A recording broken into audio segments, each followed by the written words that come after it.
ಗಳು ಬರೋದು ಕಡಿಮೆ ಆಗ್ಬಿಟ್ಟಿದೆ. ಇದನ್ನೇ ಎನ್ಕ್ಯಾಶ್ ಮಾಡಿಕೊಂಡು ಕೃಷ್ಣನ ಮ್ಯಾರೇಜ್ ಸ್ಟೋರಿ ಕುಟುಂಬದ ಕಥೆಯನ್ನ ತೆರೆ ಮೇಲೆ ತರ್ತಿದೆ. ನಿರ್ದೇಶಕರ ಕಲ್ಪನೆಯಂತೆ ಕುಟುಂಬದವರೆಲ್ಲ ಸೇರಿ ನಾಯಕಿಯ ಬರ್ತ್ಡೇಯನ್ನ ಆಚರಿಸ್ತಾ ಇದ್ದಾರೆ. ಇಲ್ಲಿ ನಮ್ ಕೃಷ್ಣ ಹುಟ್ಟುಹಬ್ಬಕ್ಕೆ ಅಂತಾನೆ ಒಂದು ಗಿಫ್ಟ್ ರೆಡಿ ಮಾಡ್ಕೊಂಡಿದ್ದಾನೆ. ಬನ್ನಿ ಅದೇನು ಅಂತ ನೋಡೋಣ.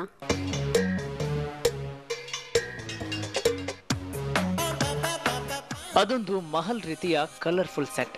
ಇದು ನಾಯಕನ ಕನಸಿನ ಅರಮನೆ ಅಂದ್ರೂ ಅತಿಶಯೋಕ್ತಿಯಲ್ಲ. ನಾಯಕ ಪ್ರೀತಿಯಿಂದ ನಾಯಕಿಗೆ ಅಂತಾನೆ ಇಂಥ ಒಂದು ಮಹಲ್ ರೆಡಿ ಮಾಡಿದ್ದಾನೆ. ಆ ಬರ್ತ್ಡೇ ಗರ್ಲ್ ಮತ್ಯಾರೂ ಅಲ್ಲ, ನಾಯಕಿ ನಿಧಿ ಸುಬ್ಬಯ್ಯ.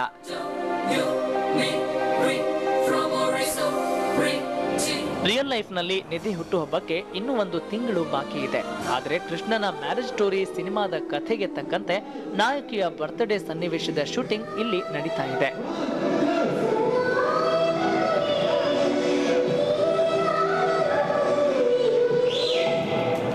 ಆದ್ರೆ ಇಲ್ಲಿ ಯಾರು ಕೇಕ್ ಕಟ್ ಮಾಡ್ತಿಲ್ವಲ್ಲ ಅಂತ ನಿಮ್ಗೆ ಅನ್ನಿಸ್ತಾ ಇರಬಹುದು.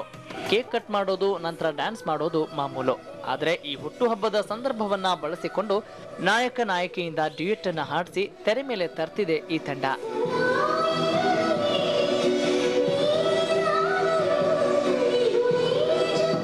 ಶಾಜಹಾನ್ ತಾಜ್ಮಹಲ್ ಎಲ್ಲ ಕಟ್ಟಿದ್ರು ಮುಮ್ತಾಜ್ಗೋಸ್ಕರ. ಸೊ ಆ ಥರ ಇಲ್ಲಿ ಕೃಷ್ಣ ತನ್ನ ಪ್ರೇಯಸಿಗೋಸ್ಕರ ಒಂದು ಹುಟ್ಟುಹಬ್ಬ ದಿನ, ಮೊದಲನೇ ಹುಟ್ಟುಹಬ್ಬ ಮದುವೆ ಆದಮೇಲೆ ಸೊ ಒಂದು ಗ್ರ್ಯಾಂಡಾಗಿ ಸೆಲೆಬ್ರೇಷನ್ ಮಾಡೋಣ ಅಂತ ಒಂದು ಈ ಥರ ಒಂದು ಸೆಟ್ ಹಾಕಿರೋದು ಪ್ರೀತಿಗೋಸ್ಕರ.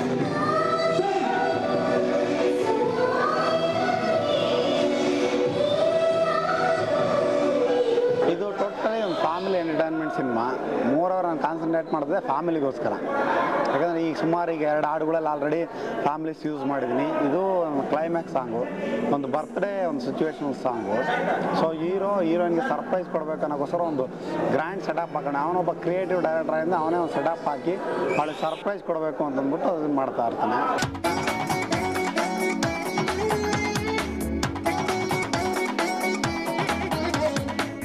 ಲೆದರ್ ಪ್ಯಾಂಟು ಕೋಟು ಧರಿಸಿ ನಾಯಕ ಅಜಯ್ ಸ್ಟೈಲಿಶ್ ಆಗಿ ಕಾಣಿಸಿಕೊಂಡ್ರೆ, ಬರ್ತ್ಡೇ ಬೇಬಿ ನಿಧಿ ಸುಬ್ಬಯ್ಯ ದೈವ ಕನ್ನಿಕೆಯಾಗಿ ಮಿಂಚ್ತಾ ಇದ್ರು.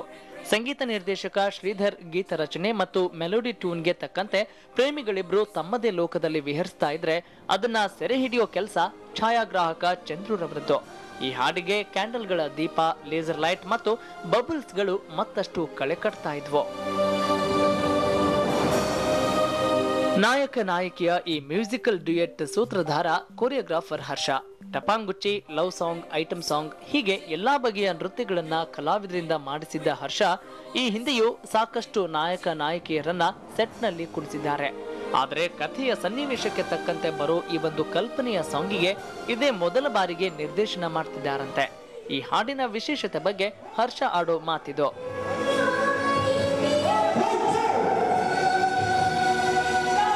ಈ ಥರದ ಸಾಂಗ್ ನಾನು ಯಾವುದು ಮಾಡಿಲ್ಲ ನಾನು. ಸೊ ಇದು ನನಗೆ ಫಸ್ಟ್ ಟೈಮ್. ಇದು ಒಳ್ಳೆ ಎಕ್ಸ್ಪೀರಿಯೆನ್ಸ್ ಆಗ್ತಿದೆ. ಏನೋ ಲೈಟಿಂಗ್ ಪ್ಯಾಟ್ರನ್ ತುಂಬ ಚೆನ್ನಾಗಿ ಬರ್ತಿದೆ. ಚಂದ್ರು ಅವ್ರು ಮಾಡ್ತಿರೋದು ಎಕ್ಸಲೆಂಟ್ ವರ್ಕ್, ತುಂಬ ಚೆನ್ನಾಗಿ ಮಾಡ್ತಿದ್ದಾರೆ. ರೆಗ್ಯುಲರಾಗಿ ಏನು ಸಾಂಗ್ನ ಸೆಟ್ ಸಾಂಗಲ್ಲೂ ತೋರಿಸ್ತೀವಿ, ಇದು ಆ ರೀತಿ ಇರಲ್ಲ. ಕಲರ್ ಪ್ಯಾಟರ್ನ್ಸ್ ತುಂಬ ನಿಮಗೆ ಫೇಸ್ ಎಕ್ಸ್ಪ್ರೆಷನ್, ಇದು ಏನೋ ಫೇಸ್ ಕಲರ್ಸ್ ಎಲ್ಲನೂ ತುಂಬ ಚೆನ್ನಾಗಿ ಚೇಂಜಸ್ ಆಗುತ್ತೆ.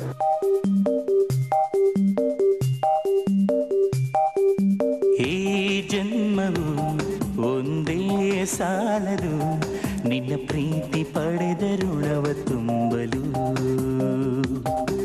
ಕೃಷ್ಣನ ಈ ಮಹಲ್ನಲ್ಲಿ ರಾಧೆ ಮತ್ತು ಕೃಷ್ಣ ಇಬ್ಬರೇ ಇಲ್ಲ. ಇವರ ಈ ಲವ್ ಸಾಂಗ್ ನಲ್ಲಿ ಜೈ ಜಗದೀಶ್, ವಿನಯ ಪ್ರಸಾದ್ ಮತ್ತು ಇತರೆ ಪೋಷಕ ಕಲಾವಿದರು ಸಹ ಸಾಕ್ಷಿಯಾಗಿದ್ದಾರೆ. ಪ್ರೇಮಿಗಳಿಬ್ರು ಮದುವೆ ನಂತರ ಡ್ಯೂಯೆಟ್ ಮೂಡ್ ನಲ್ಲಿದ್ರು. ಇವರೆಲ್ಲ ಯಾಕೋ ಗಾಬರಿಯಲ್ಲಿದ್ದಾರೆ. ಇನ್ನು ನಾಗೇಂದ್ರ ಶಾ ಖುಷಿಯಲ್ಲಿದ್ರೆ, ಚಂದ್ರು ಅಳ್ತಾ ಇದ್ದಾರೆ. ಇಲ್ಲಿ ಏನೋ ಅವಘಡ ಸಂಭವಿಸುತ್ತೆ ಅನ್ನುವಷ್ಟರಲ್ಲಿ ನಿಧಿ ಸುಬ್ಬಯ್ಯ ತಿರುಗ್ತಾ ಬಿದ್ಬಿಡೋದಾ?